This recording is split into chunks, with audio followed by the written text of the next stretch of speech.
sharpening joy where truth matters. And welcome to another weekly news roundup, where we get to tackle some of the most controversial headlines from the week. I'm Keith Downey, your host. Today we're also joined by GRN's daily news update correspondent and producer of The Quest, a pilgrimage of faith, Matt Maloney. We're going to be diving into the escalating conflict between Israel and Iran. With airstrikes, missile attacks, and talk of war, what does this mean for peace? Should America step deeper into the fray? Well, we're going to be breaking it down, and we want to hear your voice. You can call us at 877-757-9424 to get your perspective, your opinion on this matter. But Matt, it's good to have you back. Good morning. I'm happy to be here. Thanks for inviting me. Absolutely. So real quickly, we'll set the stage for those that might have been just completely off the grid when it comes to the news.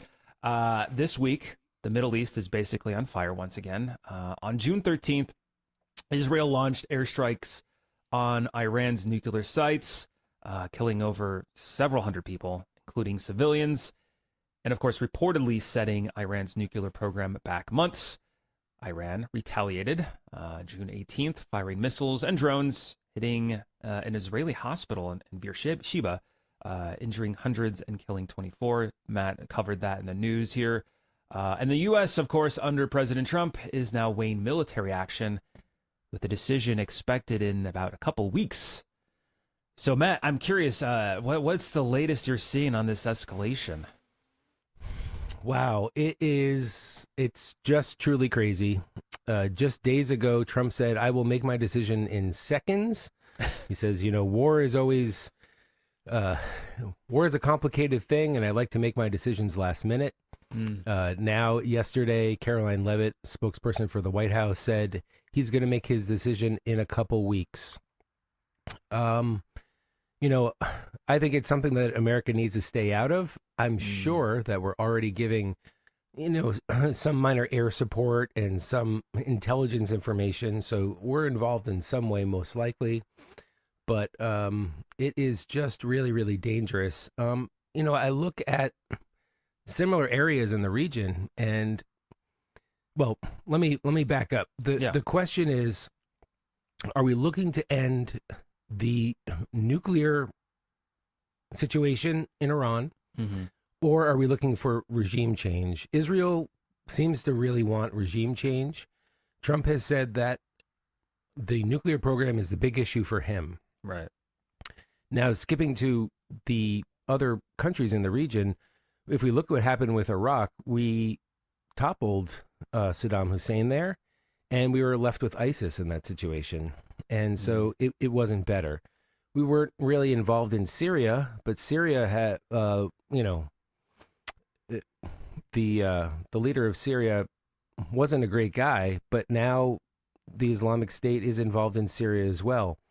My fear is if we go in for regime change, we're going to get the same thing. We're going to get some Islamic group that's running the country, which they currently are. But could it be worse? Yes. So it's all really, really dangerous. And for me, as a Catholic, I look at the just war theory, Right. And I'm not convinced that preemptive strikes meet the terms for the just war theory. So yes, there is defense, but preemptively, Trump had been working on some sort of nuclear deal with Iran for 2 or 3 weeks.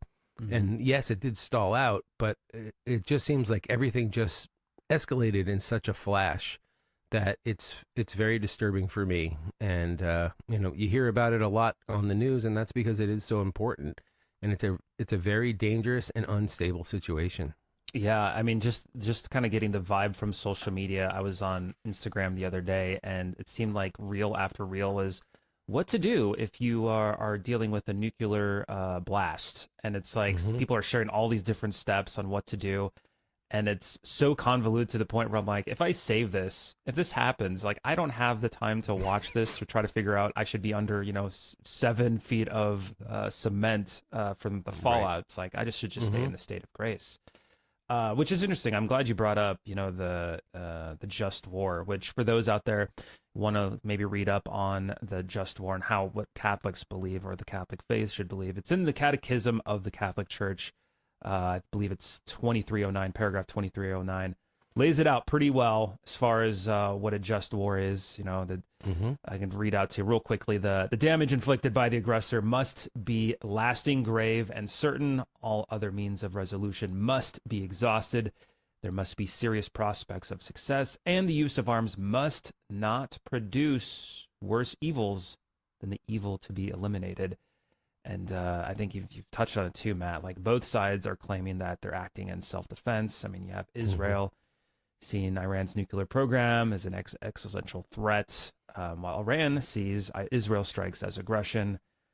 But my goodness, I don't think diplomatic paths are truly exhausted. I mean, fortunately from, the United States perspective, it seems like we are trying to work through those channels. Is that what you're seeing too, or is it more or less kind of like we're at the tail end here? Well, yes, they are trying. Russia has said that they also want diplomatic, resolution to this.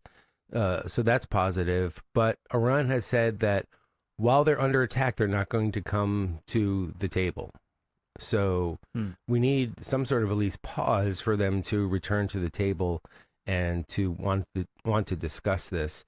You talked about, us surviving under, 7 feet of concrete or whatever.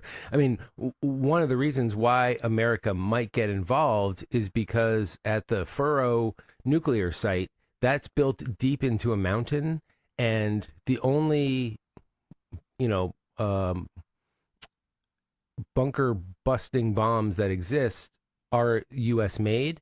And we're the only ones that have the planes and the pilots that can deliver that kind of payload to actually get deep down into that nuclear facility. So that's why a lot of people are looking at America playing a role in that, is because to finally wipe that out in its entirety, they need to use U.S. equipment.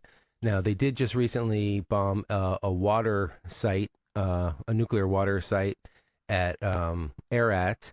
That was successful. That was not online, so there was no leakage of any nuclear material or anything.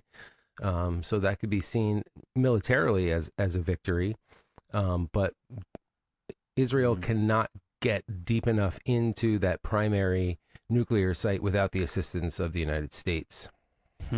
So if we are getting involved, it's primarily from using our weapons, probably not getting boots on the ground, from what it sounds like. Yeah, I really don't think boots on the ground is anywhere in the conversations. But Iran looks at this as a U.S. and Israeli attack sort of already. But once we start getting to that level, then it's undeniable that the United States is involved, because no one else could deliver that payload. On social media, you're talking about this, people's recommendations for what to do in a nuclear strike. The other thing on social media is there is an undercurrent of Iranians who don't want this at all. If you were to go back to Iran in like 1979, you're going to see a very Western looking Iran. You're going to see women with no headscarves and mini skirts. It looks like America in the late 60s, early 70s. And then when the Shah went out and we participated in some way in him leaving, and the Ayatollahs took over, that is when it just became this extremely radicalized Islamic State. So there is some hope that internally, from the people of Iran, that they could cause some sort of uprising, and internally could sway this in a different direction. Sort of what we saw in Syria, but you never know the outcome. That's the problem with this, is you just never know the outcome, and there's no reason to be involved in the mass killings. If you're going to get a bad outcome, do we need to kill a bunch of people in the process unnecessarily? That's the big question. Yeah, I guess another question too would be, how do us individual Catholics keep our inner peace when there is this just high level of global conflict. Any suggestions or thoughts before we wrap things up here, Matt? Yeah, obviously pray. That's a big thing. There are still lots of Christians in that region, even if they're relatively silent. So we really need to pray for the Christians in that area. There always has been Christians in that area as long as there has been Christianity. So pray, fast. Those are sort of the only tools that we have. I mean, we can certainly reach out to our representatives in Congress, and that's the other thing is, I like the approach of the Constitution where it's really Congress who makes a decision as we go to war, if we go to war. And I think that's something that needs to be recognized. And that's the more proper approach of going about this, as opposed to a single commander in chief, dedicating and moving us into war. Let's get Congress to say yes first, and then do what we have to do. So I think that's the correct way. I think that's in relation to just war theory as well too, is, sort of like the approval of the country, as opposed to, a handful of individuals at the Pentagon who just think this is a great idea because this is what they like to do. That's a great set of advice. Pray, fast, contact your local representatives. And from there, just kind of essentially let God take the wheel. I mean, that's all we can do is stay in a state of grace at the end of the day. Amen. We don't know the time. Well, thank you so much, Matt, for joining us. And just another reminder, you can catch Matt, behind the scenes on The Quest of Pilgrimage of Faith. That is 4 p.m. Central, 5 p.m. Eastern today. It's going to be a great conversation all about mass confusion, improvisation of the liturgy. Hot topic for today, definitely.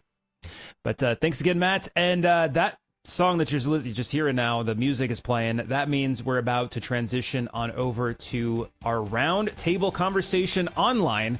So the conversation will continue, but you just need to search Morning Joy Radio or GRN online on any of your favorite social media platforms to join us there. We recommend YouTube because we've got a great set of joyful pilgrim warriors hanging out, having great conversations, and just spending a great Friday together. For those that are going to be staying for the Holy Mass coming up next, please keep us in your prayers, as we will continue to keep you and your intentions in ours. And if this is us truly parting ways for the morning, God bless, make it a joyful Friday and a joyful weekend. We'll see you bright and early Monday morning as usual, right here on Morning Joy, where truth matters. We'll see you. This has been Morning Joy, where truth matters, hosted by Keith Downey. Take some joy with you today. Visit grnonline.com/joy to listen again, share a segment, or answer the question of the day. That's grnonline.com/joy.